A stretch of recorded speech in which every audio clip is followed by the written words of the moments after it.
y'all. Today I'm gonna make some butter chicken and jasmine rice and gluten-free naan. So let's get started.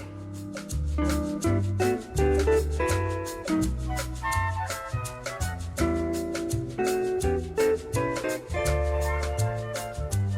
the naan, I'm gonna do warm water with yeast and sugar. Stir it up enough that the yeast is dissolved in the water. So we're just gonna let that sit for about 10 minutes. Now we're gonna move on to the jasmine rice. Make sure that you rinse the rice because otherwise it's like, it gets like kind of like gummy and tacky. I like to rinse till the water runs clear and then usually you know you're good to go. So we'll just set that aside and then you take water, butter, salt. You wait until that comes to a boil. You can start it on high just because you're bringing it to a boil, so just get it there as fast as you can. Once it's boiling, you'll reduce it to a simmer and add the rice. So now we can start the chicken. This is the insert for the Instant Pot, and I'm just gonna build everything directly into here, and then we'll put it in the machine and get it started. Tomato, get off there. Tomato paste, all of your spices. Look how pretty. Yum. Go ahead and give that a stir.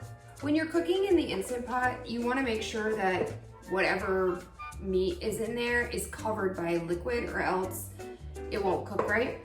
So I'm just gonna add water. I'm gonna start with a cup of water and see how that goes. So right now this is just the tomato puree, tomato paste, and all of your spices. That's about a cup.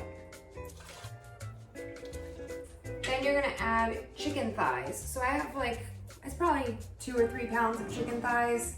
You can really use however much you want, whatever you think you feel like eating. Chicken thighs. I'm just gonna make sure that I have enough liquid in here.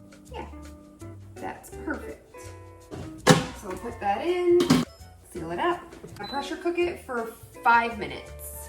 It takes a second to come to pressure, but once it's to pressure, it'll start cooking, and then you wanna leave it for at least 10 minutes to depressurize on it. It'll continue cooking in that time. So, I'm gonna add our rice to the boiling water. So boil, add the rice, bring it back to a boil, reduce to a simmer, put the lid on, timer 17 minutes.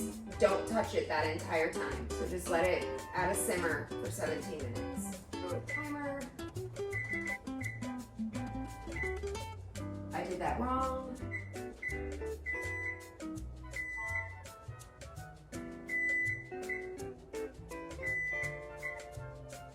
Okay, I think I got it. We did it. We got it. We did that together. Ooh, this is looking good. I'll just leave that for a couple more minutes. But the yeast is starting to eat the sugar and it's getting really active. It smells so good. Okay, so we've got the chicken cooking, the rice is cooking. The timer is set for the rice. The chicken is gonna beep when it's ready and then we'll wait 10 more minutes. We have our coconut milk and parsley to finish the chicken. And let's start making the naan. This part's fun. I've never made this gluten-free before. We're gonna see how it turns out. But I'm using King Arthur gluten-free flour, so this is cup for cup. So I just did the exact same thing that I would do with regular flour, but with gluten-free. Okie doke. So we're just gonna get our flour here. Make a little well. Go ahead and add your yeast mixture, yogurt. I actually used kefir because I didn't have any yogurt, oil, and salt. Then you're gonna knead this for about 10 minutes. As usual, I'm sure there's a better way to do this, but this is how I do it, and you do it however you want. Definitely making a mess all over the floor, but that's okay. Just making some little bread. I'm seriously throwing this all over the floor. Oopsie. All right, so now we've got this pretty little ball of dough. So you take a bowl, take a clean towel and wet it with warm water. Take your new dough ball that you just made and plop it right in. Cover it with the damp, warm rag, and then I have the oven going because I have the rice cooking. So I'm just gonna set it here because it's warm. So just wanna keep it in a warm place and it'll grow. The naan is definitely the most like time consuming part of this, and it's not obligatory, you know, so if you want to just get store-bought, that would make this whole process a lot easier. Probably about 20 minutes in total to make the whole meal if you're not making the naan yourself. Chicken beeped, so now we just wait 10 minutes and that'll be done, and then I'll show you what to do from there. Now we wait. Now I just hang out with you guys. The rice has about a minute left. So we're gonna fork the rice. Is that a thing, to fork something? Now it is. Yeah, that looks perfect. Isn't that pretty? Fluff it up with a fork and then just let it sit with the lid on, not on the burner that was just on, because then the bottom will burn, but the rice is done. All right, so the chicken's done. I'm gonna take the chicken pieces out of the sauce and I'm gonna put them on this plate and I'm gonna shred it up. Please pull these little cuties out of here. It's all cooked up. You don't have to shred this. I like it shredded. You could cube it, you could leave it as whole pieces, you can serve it however you want. I like shredded, and I like to just fork shred because it's easy. Just take 2 forks and you pull the meat apart. Chicken's all shredded, coconut milk. Give it a stir. You can use coconut cream and then it makes it a little bit thicker. You can use heavy cream if you want to. I used coconut milk because that's what I had. Because coconut milk is a little bit thinner, I'm just gonna go ahead and reduce the sauce a little bit by just putting the Instant Pot on saute, and it'll heat up and reduce it down a little bit. Oh my God, so good. It's so good. There's what your sauce is gonna look like. So an hour's gone by, took a peek at the dough and it's ready to go.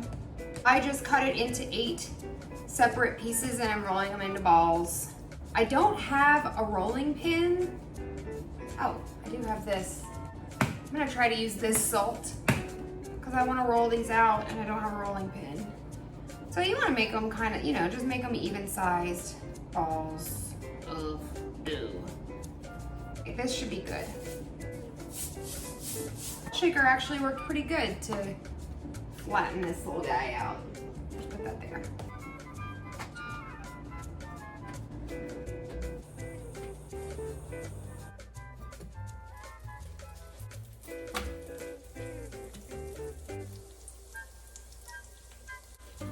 So these aren't turning out exactly as I had planned, but that's okay. We're still gonna eat them. It smells really bad in here because I burnt the first 2. I have 3 more. Oh, you're right. All right, they're coming along.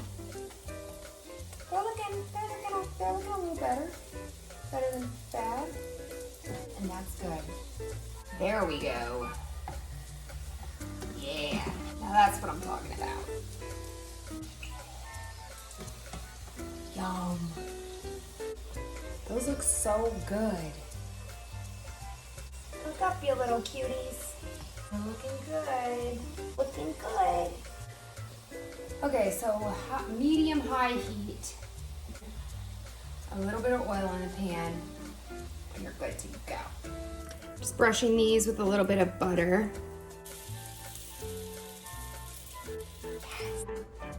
Okay, all done.